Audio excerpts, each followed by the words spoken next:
El contenido de este programa puede herir la sensibilidad del espectador.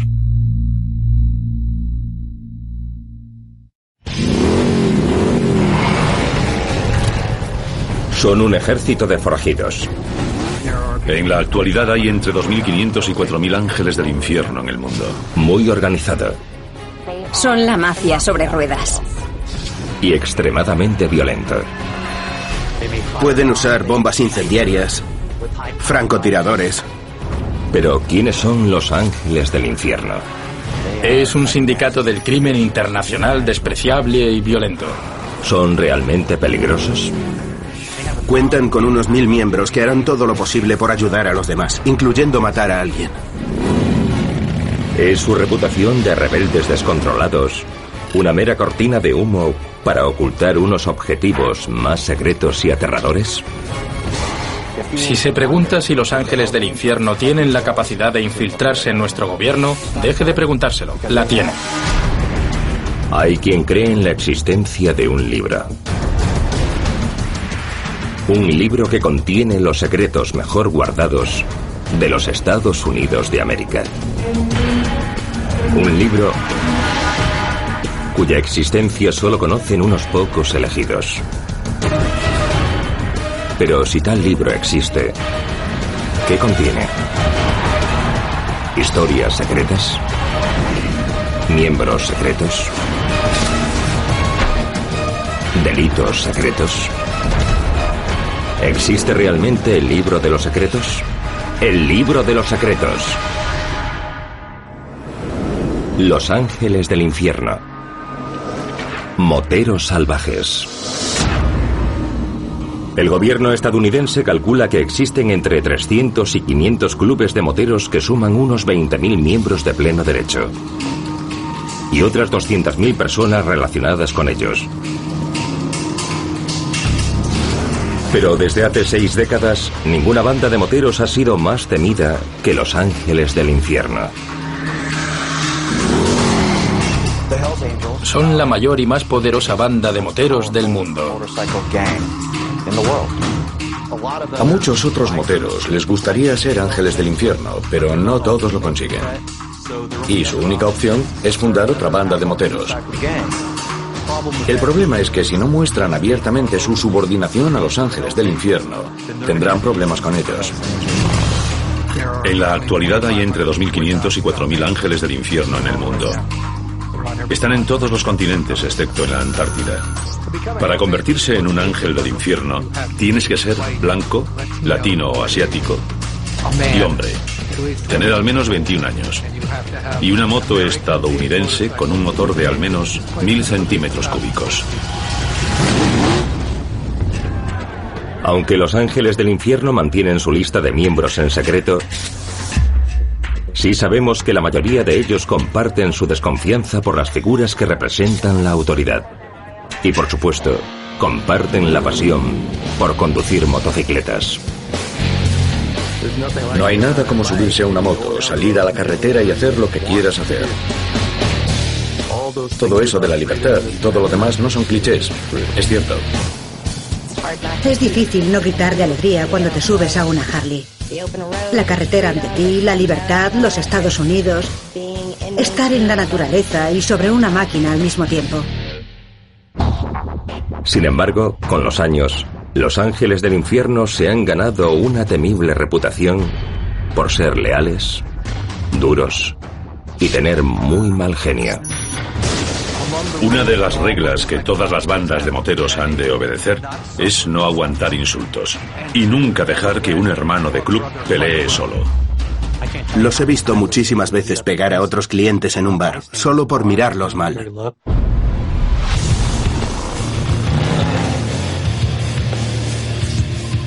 Sturgis, Dakota del Sur.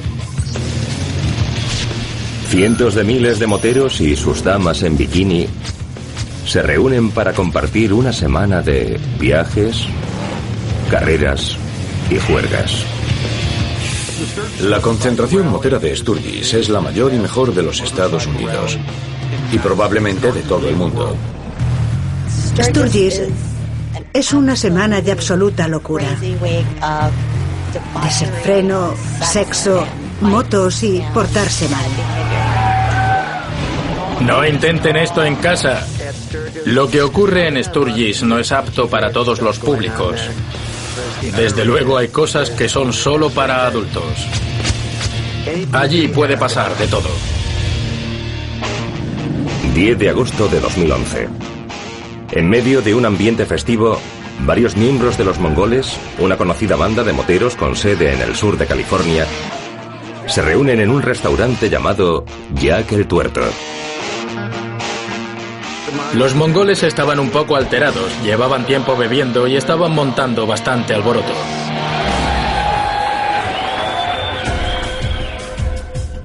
Al atardecer, los mongoles se dirigen hacia una tienda de motos cercana, propiedad de sus rivales desde hace muchos años, Los Ángeles del Infierno. Los mongoles eran moteros hispanos, a los que no se les permitió unirse a Los Ángeles del Infierno, y decidieron decirles que os den y fundar su propio club. Algunos mongoles se acercaron a la tienda, pero según parece, solo se dejaron ver. No hicieron nada agresivo. Jeff Schwartz está en un balcón cercano, ajeno a lo que ocurre varios metros más abajo. De repente oí unos ruidos. Miré hacia abajo y vi a unos 20 o 25 tipos peleando. La pelea solo dura unos segundos, pero el ataque deja a 2 moteros sangrando en el suelo. Una docena más sufren heridas superficiales por arma blanca. El repentino brote de violencia hace que el miedo se extienda entre la multitud. Siempre había considerado Sturgis un lugar seguro. Nunca olvidaré lo que vi. Se me ha quedado grabado. Algo que no se conoce y se debe saber es que Los Ángeles del Infierno consideran suya la carrera de Sturgis. Si aparece un club con el que están en guerra, es muy probable que ocurra algo muy, muy malo. ¿Pero por qué ocurrió? ¿Fue una simple pelea por una falta de respeto? ¿O tal vez algo más? Según los expertos, Los Ángeles del Infierno y los mongoles están en guerra desde mediados de los años 70. La clave de la disputa entre los mongoles y los ángeles fue que los mongoles eran mucho más numerosos que los ángeles del infierno en el sur de California. Por eso comenzaron a lucir un parche inferior con la palabra California. Hasta entonces, esos parches solo ponían Montebello, Los Ángeles Este, el lugar de procedencia de esa delegación. Cuando los ángeles del infierno vieron que los mongoles llevaban un parche que ponía California, lo consideraron un insulto.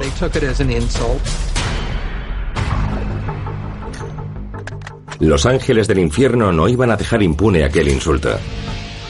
En 1977, en una autopista cerca de San Diego, dispararon con ametralladoras a un grupo de mongoles,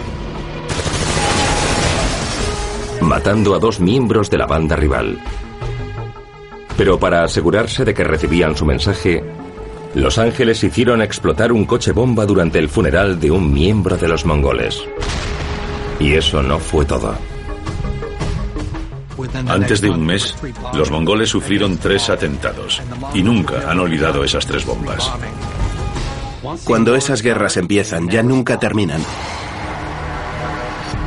Según las fuerzas del orden, los mongoles y los ángeles del infierno pertenecen a una sociedad secreta conocida como el 1%. Formada por bandas delictivas de moteros que libran una sangrienta guerra territorial en todos los Estados Unidos. Son el 1% de inadaptados. No cumplen las leyes, viven según sus propias reglas y no les preocupan las consecuencias. Una banda delictiva de moteros es un grupo de personas que se dedican a todo lo que les pueda reportar dinero. Tráfico de drogas, heroína, marihuana y también agresiones, asesinatos, extorsiones.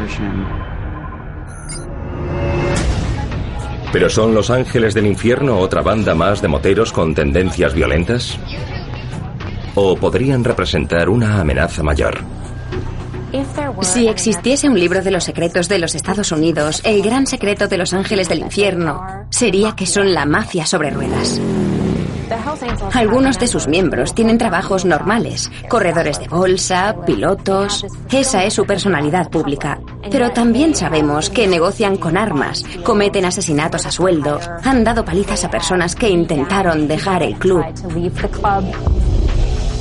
Son extremadamente violentos y su compromiso es muy firme. Pero mientras que los mafiosos intentan ocultar quiénes son, los ángeles del infierno lo llevan escrito sobre sus espaldas.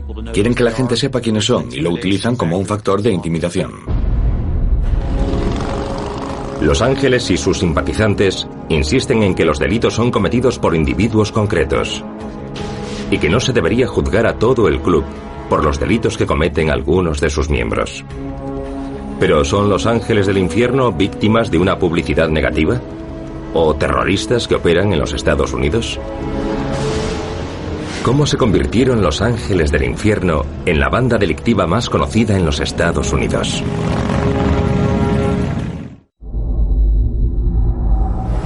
Sexo, drogas y rock and roll. Tras su estreno en septiembre de 2008, la serie de televisión Sons of Anarchy se convirtió rápidamente en uno de los programas más populares en los Estados Unidos. Por primera vez, un programa de televisión permitía ver desde dentro un club delictivo de moteros atrapados en un violento mundo de drogas ilegales, armas y asesinatos por encargo. En 43 minutos los veías en tiroteos, enterrando cuerpos, castrando a un payaso pedófilo y sobornando a funcionarios del gobierno.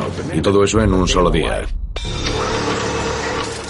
La fascinación de Hollywood por las bandas de moteros no es algo nuevo. Durante los años 50 y 60, películas como Salvaje o Easy Rider crearon una imagen indeleble del motero rebelde. Los Ángeles del Infierno son el único club que ha acuñado la imagen del motero rebelde. Han creado de forma brillante, magistral, una campaña de relaciones públicas que les ha permitido expandirse por todo el mundo. Si pedimos a un maestro, a una ama de casa o a un empresario que nos describan el estereotipo de un motero, nos dirán: un ángel del infierno. Nuestra sociedad los ve como unos rebeldes sin causa. Los ven como vaqueros, como bandoleros, como forajidos, pero con una visión romántica. Algunas mujeres se sienten atraídas por el peligro y el poder, y los ángeles del infierno encarnan muy bien ambas cosas. No se me ocurren muchas cosas más peligrosas que subirse a una moto con un ángel del infierno. Hay algo sexual y sensual en ello. ¿Te subirías al caballo de Jesse James? Yo lo haría. Sin embargo, esa imagen ha resultado ser un arma de doble filo para los ángeles del infierno.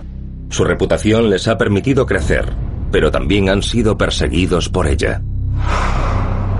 Pero, ¿cuánto hay de real y cuánto de ficción en lo que sabemos sobre esta famosa pero también secreta banda de moteros? La imagen del motero rebelde se remonta al 4 de julio de 1947. Cuando 4.000 motociclistas de todo el país se reunieron en la tranquila ciudad de Hollister, en California. Los medios de comunicación ofrecieron la imagen de una ciudad tomada por bandas de moteros fuera de control. Y una fotografía publicada por la revista Life de un miembro de un club de moteros, ebrio y rodeado de botellas de cerveza, dio lugar a la imagen típica del motero rebelde. ¿Pero cuenta esa imagen toda la verdad? El verdadero secreto es que esa imagen fue escenificada por completo. Un periodista del San Francisco Chronicle, llamado Barney Peterson, vio a aquel tipo en la calle. Le pidió que se subiese a una moto, recogió botellas rotas y latas de cerveza. Las puso todas alrededor de aquel tipo y le hizo varias fotografías.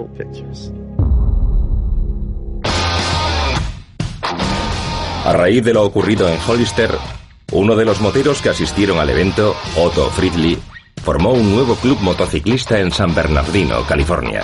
Lo llamó Los Ángeles del Infierno. Existen muchos mitos sobre su formación. Según uno de ellos, eran veteranos de guerra que tras su regreso no encajaron en la sociedad. Hay algo de cierto en eso, pero los ángeles del infierno eran hombres blancos, marginados, de clase trabajadora. Intentaban alcanzar el sueño americano y no sabían dónde encontrarlo. Tomaron el nombre de Ángeles del Infierno de un escuadrón de bombarderos de la Segunda Guerra Mundial. Los Ángeles del Infierno adoptaron el rojo y el blanco como sus colores y decoraron sus cazadoras o chalecos con el nombre del club, el de su delegación y su logotipo. Una calavera con un casco y unas alas. Adoptaron muchos elementos estéticos del ejército, como un sistema de insignias basado en el de las medallas militares. Se organizan como las tropas de un ejército. La jerarquía dentro del grupo es muy similar a la del ejército.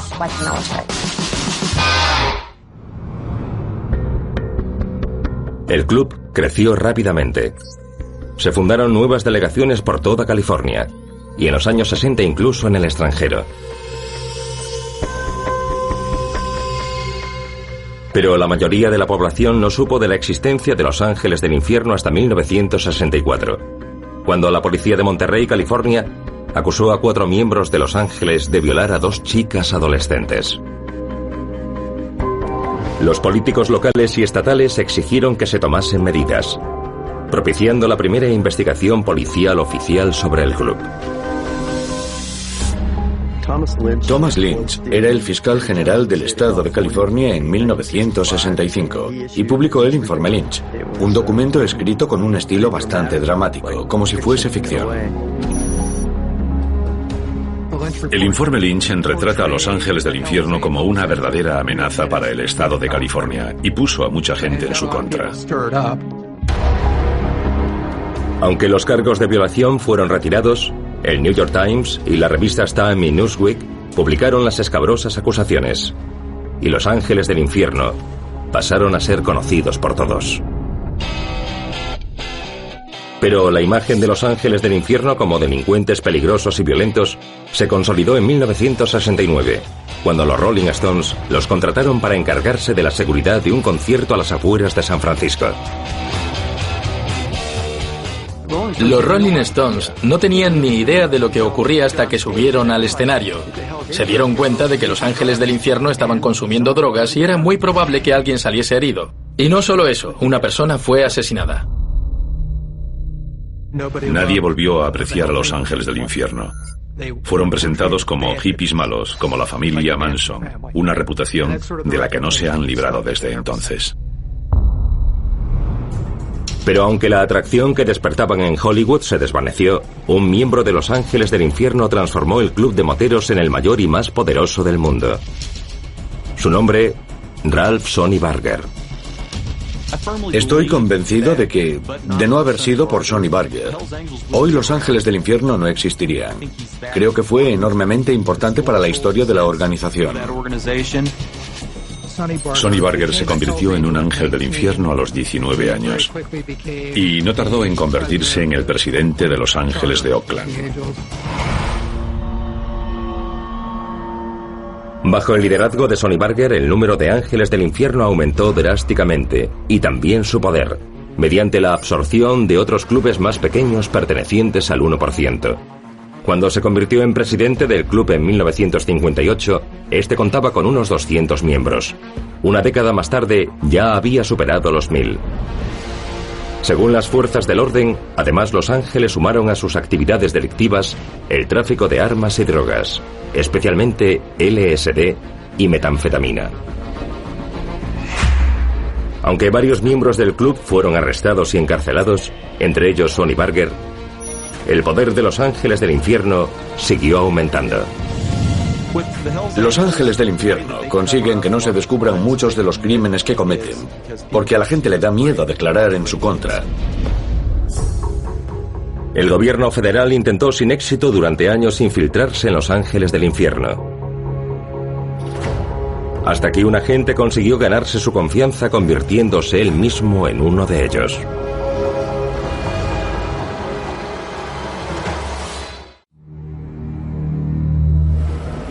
Ángeles infiltrados. Laughlin, Nevada. 27 de abril de 2002. Durante la concentración de moteros que se celebra anualmente en la ciudad, los ángeles del infierno y los mongoles llegaron a Laughlin buscando algo más que diversión. En 2002, la Laughlin River Run era un polvorín a punto de estallar. Los mongoles estaban alojados en un extremo de la calle principal de Laughlin, en el Hotel Harrah's.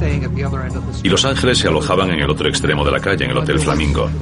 Pero la delegación de los ángeles de San Francisco siempre se había alojado en el Hotel Harrah's. Y algunos mongoles, por diversas razones, comenzaron a hostigarlos. Los ángeles pidieron refuerzos. Pocos minutos más tarde, en el casino había entre 40 y 50 ángeles del infierno, frente a casi 115 mongoles. Uno de los mongoles se acercó a un ángel del infierno llamado Ray Fox y le dijo: «Os vamos a joder». Ray Fox le dio una patada en el pecho y ahí empezó todo.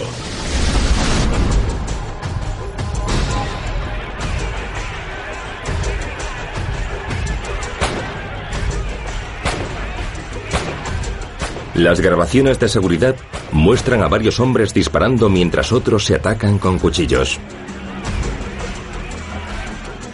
Numerosas personas ajenas a la reyerta mortal se vieron inmersas en ella.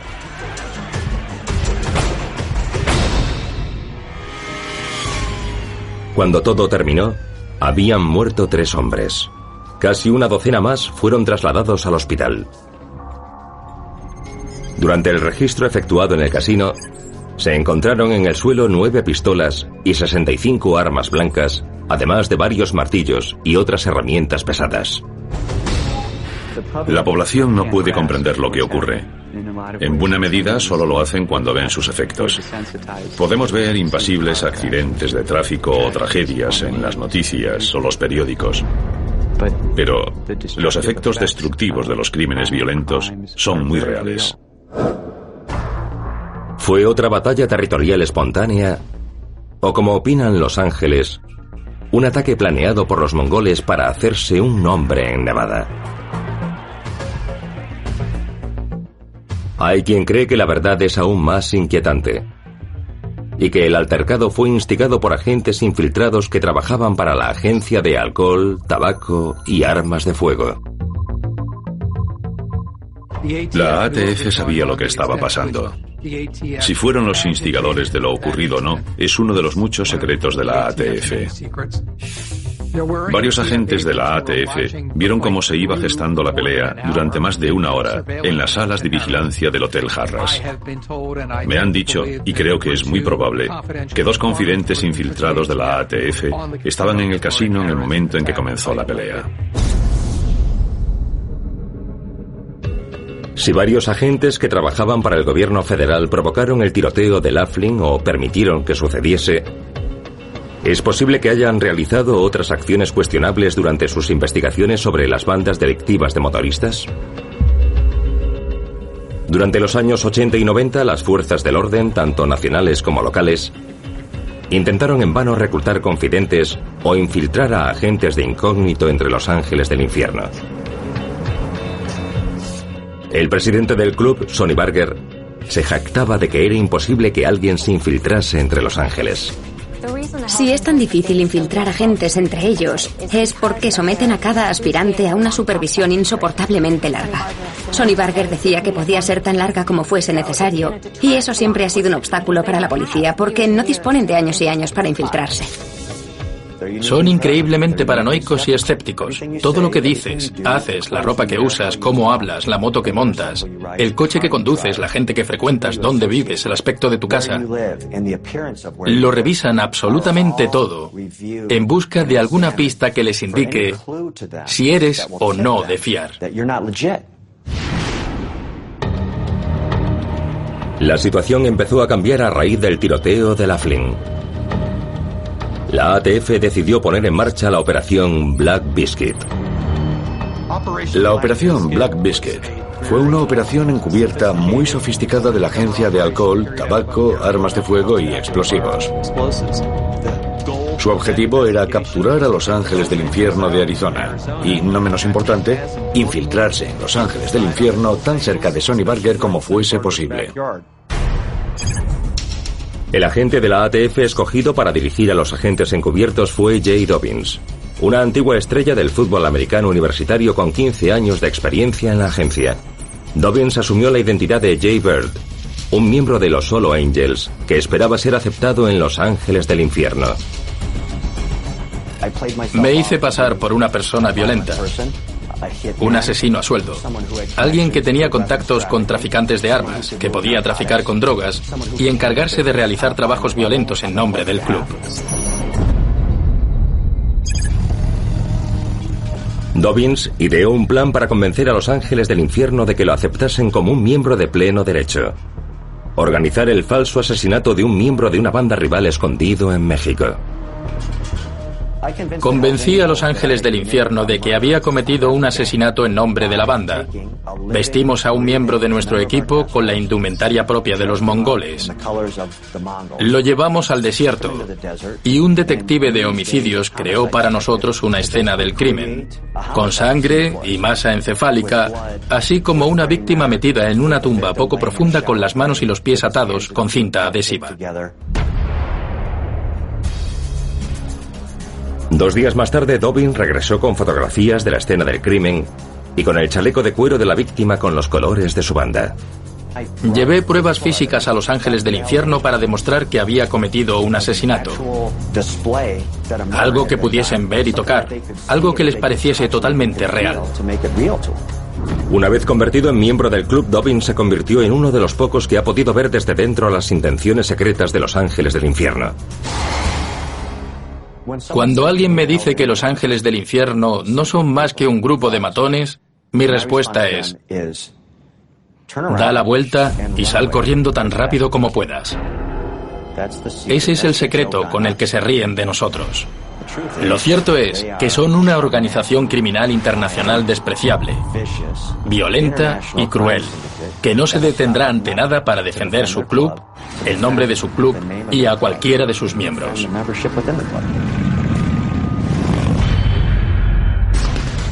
Jay Dobyns pasó casi 2 años infiltrado. Pero, ¿conseguiría resultados la operación Black Biscuit? ¿O podría dar lugar a unos Ángeles del Infierno más reforzados y peligrosos que antes? Territorio hostil.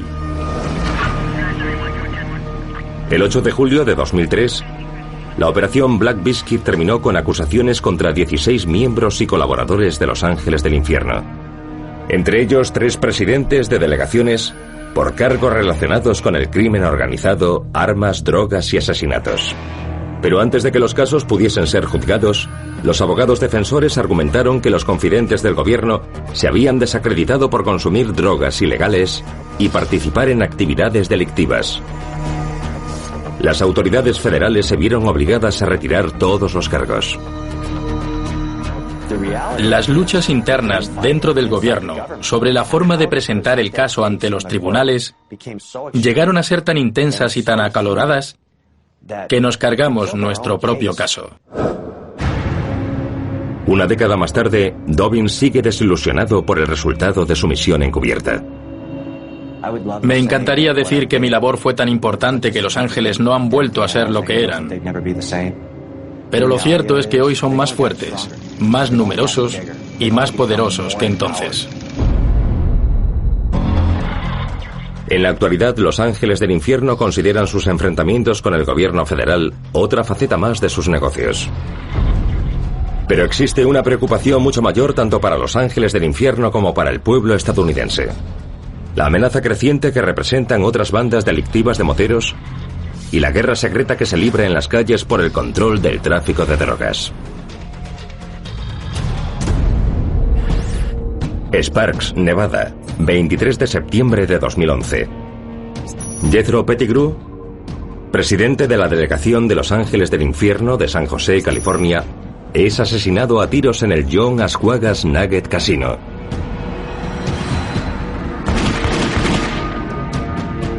Los culpables son varios miembros de los Vagos, un club rival que también se considera parte del 1%. Horas más tarde, un vago es asesinado a tiros desde un coche. Ante una organización como una banda delictiva de moteros, cualquier estadounidense corre el peligro de estar en el lugar equivocado, en el momento equivocado. Y la mayoría no lo saben.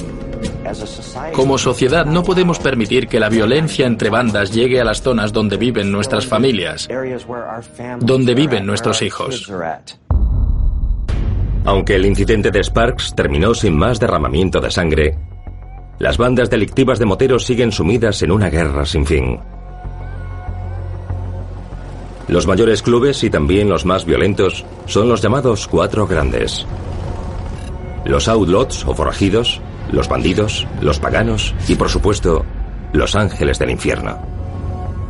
Son muy territoriales, no solo con el territorio físico en el que viven, sino también con los delitos que cometen. No quieren relacionarse con otras bandas y para evitarlo vigilan su territorio y envían mensajes. Si creen necesario asesinar a un miembro de otra banda, lo hacen para transmitir un mensaje. Cuando te unes a una banda como los Ángeles del Infierno, lo haces para conseguir poder en las calles. Y un 90% consiste en intimidar a los ciudadanos normales. No les gusta la sociedad, no les gusta nuestro mundo. Charles Falco pasó casi 3 años infiltrado entre los vagos. Y después, otros 5 infiltrado entre los forajidos. Falco fue testigo de los métodos extremos utilizados por los Ángeles del Infierno para proteger su territorio. Los Ángeles del Infierno nos perseguían, nos seguían, nos vigilaban. Son muy metódicos en la planificación de sus venganzas. Pueden esperar un año y entonces colocar una bomba. Pueden usar bombas incendiarias, francotiradores. No son cosas por las que tengan que preocuparse los miembros de bandas normales. La gente normal necesita saber que son asesinos y una amenaza para la sociedad. Cada banda prefiere un arma determinada. Los paganos utilizan una gran porra de madera, parecida a un bate. Los Ángeles del Infierno utilizan un martillo de bola. Es perfecto porque es legal, y la policía no puede impedirles llevar uno encima. No es como uno de carpintero, con el que solo puedes golpear con uno de sus lados. Con el de bola puedes golpear a alguien en la cabeza como quieras. Si esa guerra clandestina se libra en torno a los Ángeles del Infierno, ¿por qué las fuerzas del orden no consiguen detenerlos? Incendiaron mi casa en 2008. Pusieron precio a mi cabeza, amenazaron con secuestrar a mi esposa y grabar en vídeo su violación en grupo. Cuando comenzaron a amenazarme, mi gobierno y mi agencia me abandonaron. Me dijeron: los Ángeles del Infierno son algo demasiado grande, son muy poderosos, estás solo en esto. Irónicamente, los Ángeles también acostumbran a vigilar a la policía en busca de agentes infiltrados o confidentes dentro de su club.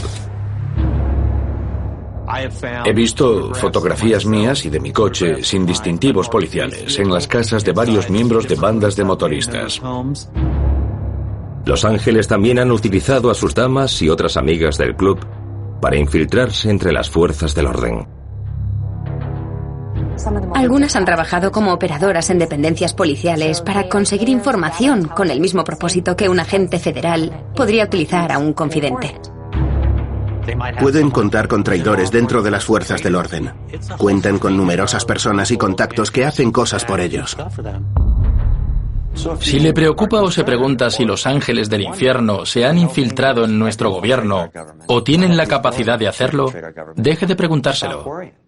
La tienen. Mientras la policía sigue buscando formas de acabar con el imperio criminal de los Ángeles del Infierno, el club sigue creciendo, especialmente en otros países. ¿Pero son igual de peligrosas y poderosas sus nuevas delegaciones en el extranjero? ¿Se puede hacer algo para controlarlas?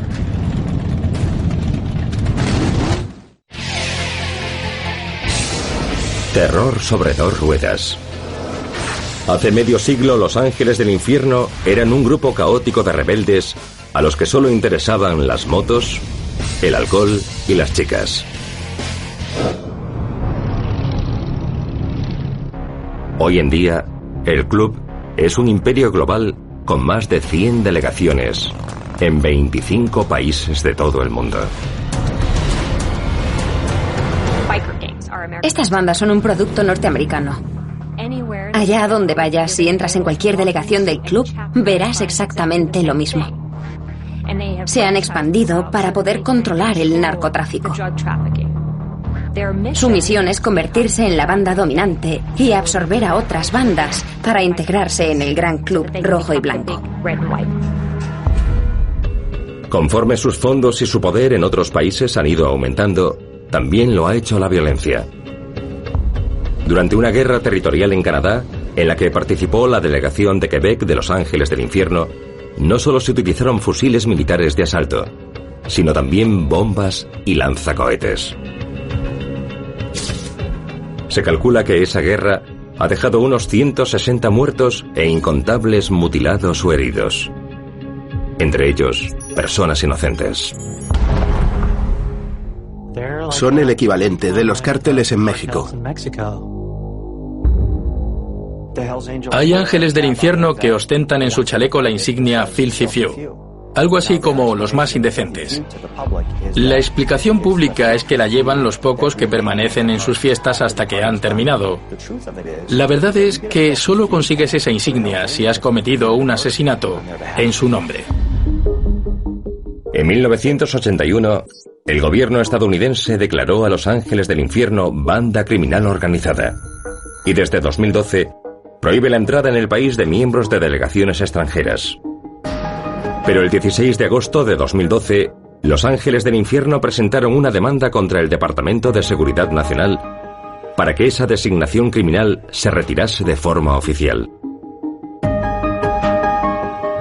¿Cómo una fraternidad de moteros con fama de odiar toda forma de autoridad ha llegado a estar tan bien organizada como para llevar al gobierno de los Estados Unidos ante los tribunales?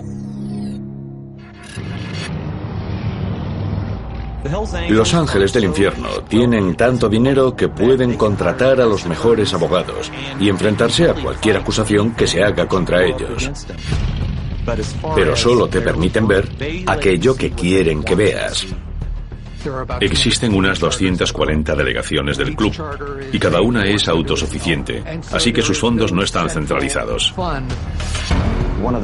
Una de las cosas que aprendí desde dentro es que cuentan con muchísimas más reglas, normas y protocolos de lo que creía. Los miembros están obligados a asistir a las reuniones periódicas y a pagar las cuotas del club. Incluso una actividad tan corriente como recorrer la ciudad en moto está regida por lo que algunos llaman el código de ruta. Cuando los ángeles del infierno viajan en grupo, el presidente suele ir al frente. Y junto a él va el sargento de armas, que es el guardaespaldas del presidente de la delegación. Así el presidente circula al frente y protegido, tal como lo haría el presidente de los Estados Unidos. Los Ángeles del Infierno son el modelo de negocio que sigue toda banda delictiva de moteros. Saben lo que hacen y evidentemente hasta el momento les ha ido muy bien. Los que los ven pueden pensar, son una corporación más, no pueden ser tan malos. ¿Pero han dejado atrás Los Ángeles del Infierno su pasado violento tras convertirse en una corporación legal? ¿O simplemente han aprovechado para mejorar su imagen pública? Su lema es: cuando hacemos algo bueno, todo el mundo lo olvida. Y cuando hacemos algo malo, se recuerda para siempre. Hay miembros de la banda que se casan, tienen hijos, familias, mantienen a sus familias. Algunas de las cosas que buscan se parecen a las que todos queremos, solo que ellos están dispuestos a delinquir para obtenerlas. ¿Es posible que el crimen más peligroso de Los Ángeles del Infierno haya sido convencer a los demás de que no son más que una banda de moteros rebeldes en busca del sueño americano? Tienen una imagen pública y otra que solo comparten entre ellos. La pública les sirve para convencer a los demás de que son unos apasionados de las motos que organizan eventos benéficos como repartir juguetes. Pero también es una fachada para ocultar sus delitos. Existen para cometer delitos con los que protegerse unos a otros, pero a la mayoría de la gente le resulta difícil aceptar que algo pueda ser tan malo. Muchos de esos tipos no encajan con el estereotipo. Puedes estar a su lado en una gasolinera, en una tienda o una sala de cine sin saber que son ángeles del infierno. Como sociedad, como ciudadanos que vivimos en comunidades donde están presentes los ángeles del infierno, ¿hemos llegado a ver la punta del iceberg? Solo el extremo de esa punta. Y lo que hay debajo es enorme. Los ángeles del infierno viven según un lema: ángeles para siempre ángeles. El suyo es un vínculo para toda la vida y forman una fraternidad forjada en cromo, cuero y sangre. Y hasta que las fuerzas del orden y la ciudadanía se tomen su amenaza más en serio, no hay duda de que los ángeles del infierno cruzarán en sus motos el siglo XXI en mayor número y más audaces y malos que nunca.